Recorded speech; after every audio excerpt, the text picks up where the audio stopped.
Alors salut à tous, c'est Frédéric Delavier, l'auteur du guide des mouvements de musculation.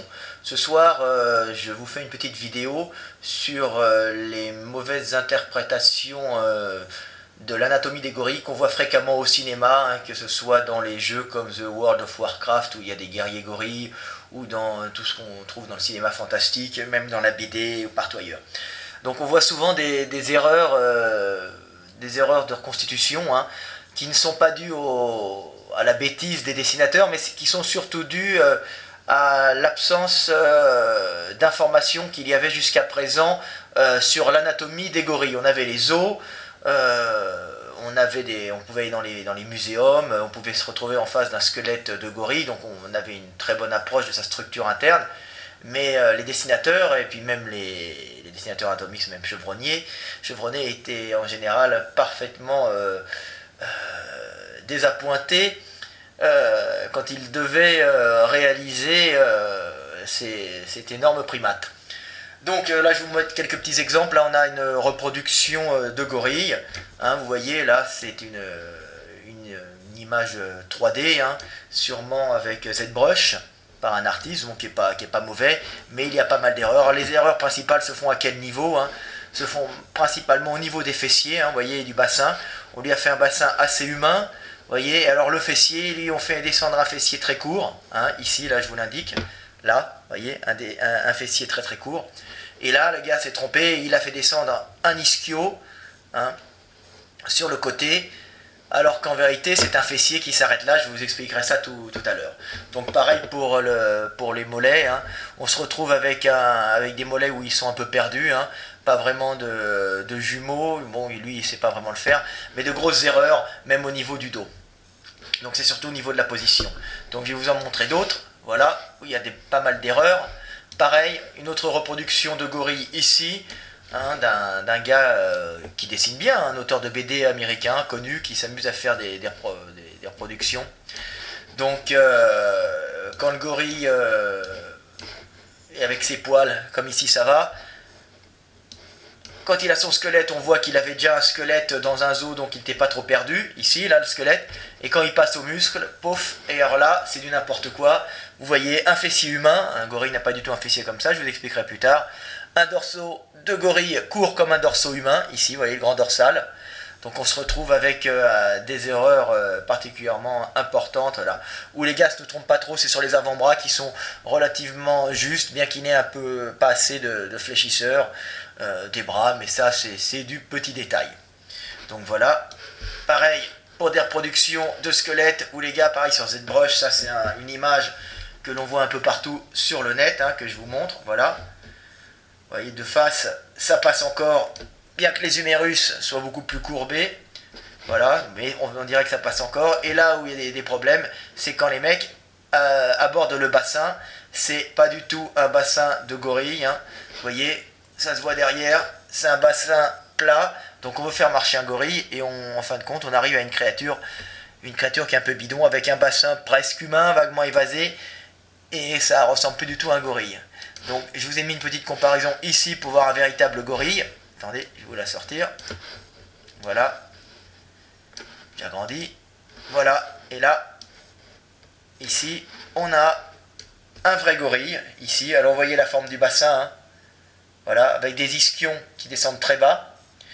Et un os iliaque qui monte très haut, très plat, pas du tout projeté vers l'arrière, et qui est collé, hein, à la cage thoracique, ce qui fait que le gorille ne peut pas avoir de rotation de taille, hein, puisque, vous voyez, il a une taille qui est absolument pas mobile. Il n'est pas fait pour marcher comme nous, pour pouvoir marcher et osciller du buste. Donc voilà, c'est les principales différences. Vous avez un homme à côté, vous voyez, l'homme est adapté à la marche, lui s'est redressé. Il a libéré la taille, hein, ce qui lui permet d'avoir une marche beaucoup plus aisée. Ça, c'est une photo qui a été prise au Muséum d'Histoire Naturelle de Paris. Donc si vous voulez y aller, à la galerie d'anatomie comparée, la galerie d'évolution, c'est vachement intéressant. Même si vous faites du bodybuilding, de la muscu, je vous conseille d'aller vous intéresser un peu à ce qui fait l'humanité, ce qui fait notre forme, notre morphologie. Donc moi j'avais commencé à faire un petit travail, hein, je vais vous le montrer, là c'est mon boulot, hein. Ça c'est une comparaison homme-gorille qui est réelle, hein. Il n'y a pas d'erreur, vous voyez, c'est tout à fait réel. Vous voyez la différence entre un homme et un gorille. Déjà sur le fessier du gorille descend très bas. Vous voyez, je l'ai fait ici. Le fessier de l'homme est très court. Le fessier du gorille descend jusqu'en bas. Je vais vous montrer après les dessins que je réalise. Donc ça, c'est une des principales différences. Son fessier n'a pas du tout le même rôle que le nôtre. Lui, il a un fessier qui est fait pour marcher à quatre pattes. Hein, et nous, on a un fessier qui est fait pour courir debout. Pas pour marcher, parce qu'il est très peu utilisé pendant la marche. Donc voilà, c'était à peu près ça. D'autres dessins que j'ai fait, vous voyez, tout ça juste d'après les travaux de Van Dagen. Bras d'homme, bras de gorille, un deltoïde fabuleux. Proportionnellement, le biceps n'est pas si gros que ça. Des fléchisseurs des bras énormes pour s'agripper aux branches. Et ici, vous voyez la différence entre un bras d'homme, une main d'homme et une main de gorille, c'est que ça, c'est une main d'homme. Il étend les bras, il étend les doigts. Et là, une main de gorille, quand le bras est étendu, les doigts sont fléchis, ce qui fait qu'il ne peut pas bien lancer, projeter des objets. Donc c'était la grande différence entre l'homme qui a un pouce développé, ici, pouce développé, chez le gorille, petit pouce. Il est fait pour accrocher les branches avec des mains en crochet. Et nous, on est fait pour saisir avec le pouce, pince de précision, et en même temps, ce qui nous a donné notre supériorité par rapport aux autres animaux de la création, ou de l'évolution, comme on veut, c'est aussi ce pouce extrêmement qui a grandi, qui me permet d'avoir une pince très très précise hein, pour les travaux fins, mais aussi ces doigts qui s'étendent, qui permettent quand on projette de bien cibler, voyez, hein, de bien cibler en accompagnant le projectile avec le bout des doigts, alors que le singe ne peut pas, il étend le doigt, ses doigts se referment, et il se retrouve en balançant des cailloux à ses pieds, donc il jette quand même, mais moins précisément. Donc nous on faisait ça pour se protéger, et pour éventuellement chasser, ça nous a donné un avantage énorme la bipédie. Donc je vais vous revenir sur d'autres illustrations, hein. Voilà. Là c'est mon atelier de travail, hein. Voilà le squelette, je vais vous en parler un petit peu après. Voilà encore l'erreur fondamentale, hein. Ça c'est un de mes maîtres que j'adore, alors faut étudier son travail, c'est Gottfried Bams, c'est un Allemand, hein. C'est Bams, B-A-2-M-E-S. Alors je vous montre un dessin où il y a une erreur là, parce que Gottfried Bams n'en fait pas tant que ça, hein. Mais là, évidemment, visiblement, il n'avait jamais eu d'écorché de gorille sous les yeux. Il avait très bien réalisé le squelette du gorille, un squelette parfait. Ça, c'est visiblement une femelle, hein, parce qu'elle n'a pas de crête sur le crâne, hein, qui permet d'accrocher de puissants masséters. Elle a un crâne plus rond, bien qu'elle ait de puissants masséters. Ils mangent des végétaux, donc pour mastiquer. Ils n'ont pas la même alimentation que nous. Donc voilà, il est parfaitement bien fait. Vous voyez, un bassin haut, un bassin droit qui ne se projette pas vers l'arrière comme celui de l'homme, les grandes pattes, tout est juste, sauf que dans la représentation du fessier, il lui a fait un fessier comme un fessier humain, et il lui a fait des jumeaux, vous voyez ici, comme des jumeaux humains, jumeaux, vous voyez, solaires, alors que le gorille en vérité a de petits jumeaux, petits solaires, et essentiellement fléchisseur des doigts sur les pieds. C'est ce qui donne le volume. Parce qu'il saisit, c'est un quadrumane, hein, comme on les appelait avant, donc il saisit les branches, il saisit les troncs avec sa main qui est un pied, hein, son pied qui est une main, alors que nous on a un pied qui est un pied pour marcher à deux pattes, hein, pour marcher debout. Lui il a un pied qu'il utilise pour la locomotion au sol, mais qu'il utilise aussi pour saisir avec un pouce relativement long, cette fois-ci sur le pied. Vous voyez ? Donc voilà la différence avec le gorille, donc il a de gros fléchisseurs des doigts, normalement, ça c'est faux, je vais vous les montrer après, sa comparaison avec un homme, ça c'est un de mes dessins, vous voyez, comme quoi je suis talentueux. Donc voilà, fessier court de l'homme, c'est Hercule Farnèse, hein, ça, donc fessier court, typiquement humain d'un mec costaud, et là c'est une erreur, et maintenant je vais vous montrer un fessier de singe, un véritable fessier de gorille. Alors voilà, nous avons ici un fessier de gorille. Et alors, vous voyez, le fessier est ici, vous avez le moyen fessier ici, et ici, le fessier qui descend jusqu'en bas, hein, regardez, c'est comme si nous, on avait le fessier qui descendait jusqu'en bas du fémur.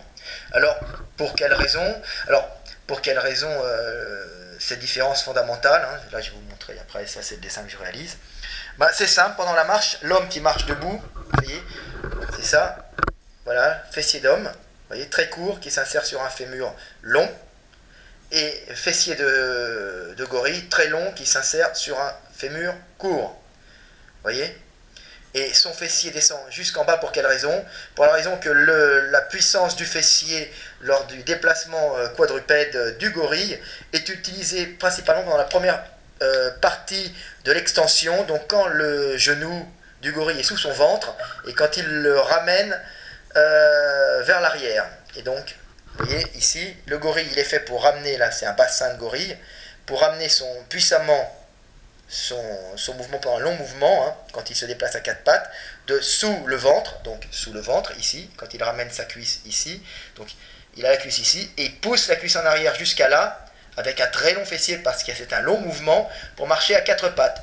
Alors que l'homme utilise principalement son fessier en fin d'extension, quand il court essentiellement, c'est le muscle de l'accélération hein, chez nous. Donc voilà, donc muscle court pour un petit mouvement puissant. Vous voyez, la fin de la course.